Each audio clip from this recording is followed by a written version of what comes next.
ఆర్థికంగా, రాజకీయంగా, సామాజికంగా అవకాశాలు వచ్చాయని ఒక బీసీ వ్యక్తిగా ధైర్యంగా చెప్పగలుగుతున్నానని చెప్పి మీ అందరికీ తెలియజేస్తున్నాను.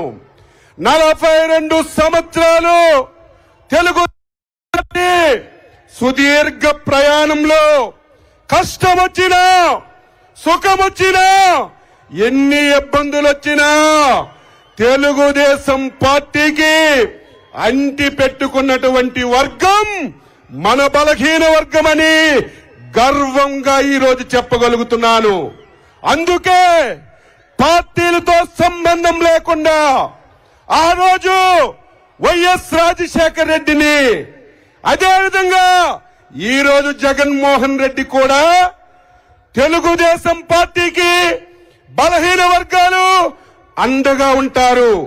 మనం ఏం చేసినా నమ్మరని చెప్పి ఆ రోజు రాజశేఖర రెడ్డి గాని, ఈ రోజు జగన్మోహన్ రెడ్డి గాని బలహీన వర్గాలకి ఉక్కు పాదంతో అణచివేస్తున్నటువంటి విషయాన్ని ప్రతి ఒక్కరం గెలవాలి, ప్రతి ఒక్కరం తెలుసుకోవాలని చెప్పి తెలియజేస్తున్నాను. ఈ రాష్ట్రంలో ఉన్నటువంటి బలహీన వర్గాలారా, బీసీ సోదరులారా, బలహీన వర్గాలు గెలవాలంటే రేపు తెలుగుదేశం పార్టీ, జనసేన గెలవాలి అని చెప్పి మీ అందరికీ తెలియజేస్తున్నాను. ఈ రాష్ట్రంలో 5 సంవత్సరాలైంది జగన్మోహన్ రెడ్డి పరిపాలన చేస్తున్నాడు. ఎంత బాధ, ఆవేదన కలుగుతుందంటే ఈరోజు తెలుగుదేశం పార్టీ అధ్యక్షుడిగా కాదు, ఈ రాష్ట్రంలో పుట్టినటువంటి ఒక పౌరుడిగా, ఒక బలహీన వర్గానికి చెందినటువంటి వ్యక్తిగా ఎన్ని బాధలు పడ్డామో ఒక్కసారి గుర్తు చేస్తున్నాను.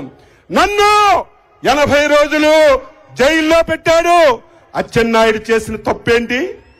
నేను చేసిన తప్పేంటి? మా నాయకుడు గాని, మేము గాని, మా పార్టీలో ఉన్న వాళ్ళం ఎవరమైనా సరే అవినీతి చేశామని, ఎక్కడైనా ఒక్క పైసా తిన్నామని మీరు నిరూపించగలిగితే మీరు చెప్పిన ప్లేస్ లో తల తీసుకోవడానికి కూడా సిద్ధపడి ఉన్నామని చెప్పి తెలియజేస్తున్నాను. మేం చేసిన తప్పేంటి? అయ్యా జగన్మోహన్ రెడ్డి, ఈ రాష్ట్రాన్ని నాశనం చేస్తున్నావు, బలహీన వర్గాలని, హరిజన గిరిజన వర్గాలని ఈ 5 సంవత్సరాల్లో ఓచకవత కోస్తున్నావు. ఇది ధర్మమా? ఇది న్యాయమా? నువ్వు చేసింది తప్పని నొత్తెత్తి మాట్లాడితే మమ్మల్ని అరెస్ట్ చేసి జైలు పెడతావా?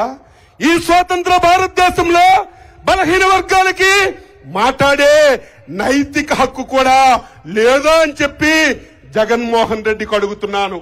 మాట్లాడితే నా బీసీలు అంటాడు, మాట్లాడితే నా ఎస్సీలు అంటారు.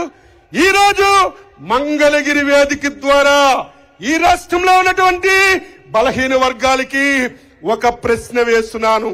ఈ 5 సంవత్సరాల్లో బలహీన వర్గాలకి ఒక్కటంటే ఒక్కటి మేలు చేసిన కార్యక్రమం చెప్పమని చెప్పి కోరుతున్నాను. చంద్రబాబు నాయకత్వంలో ఆ రోజు బీసీ మంత్రిగా ఒకేసారి 175 రెసిడెన్షియల్ పాఠశాలలు ఇచ్చాం.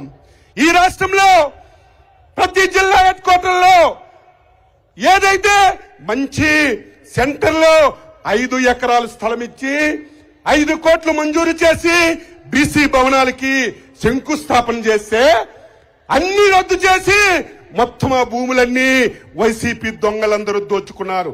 దీనికి సమాధానం చెప్పమని చెప్తున్నాను. ఈ రోజు 54 కార్పొరేషన్లు వేశావు. దేనికా కార్పొరేషన్లు? పాసిబద్దతో నాలుగు గీసుకోవడానికైనా ఆ పాసిబద్ద ఉపయోగపడుతుంది తప్ప నువ్వు పెట్టినటువంటి కార్పొరేషన్లు దేనికి ఉపయోగపడతాయని చెప్పి తెలియజేస్తున్నాను. ఆ రోజు తెలుగుదేశం పార్టీ చంద్రబాబు నాయకత్వంలో ఫెడరేషన్స్ కి దామాసా ప్రకారం డబ్బులు ఇచ్చాం, ఖర్చు చేశాం. ఎలక్షన్లు అయిన తర్వాత ఆ డబ్బు బ్యాంక్ అకౌంట్ లో ఉంటే ఈ దుర్మార్గుడు ఆ డబ్బు కూడా ఖర్చు పెట్టకుండా మళ్ళీ వెనక్కి తీసుకుని బలహీన వర్గాలకి అన్యాయం చేసిన విషయాన్ని మీ అందరికీ తెలియజేస్తున్నాను. ఈ రోజు చేతి వృత్తులు, కుల వృత్తుల వారికి ఆధునికమైనటువంటి పనిముట్లు ఇవ్వాలని, వారు స్వయం ఉపాధితో బతకాలని ఆదరణ పథకం పెట్టాం.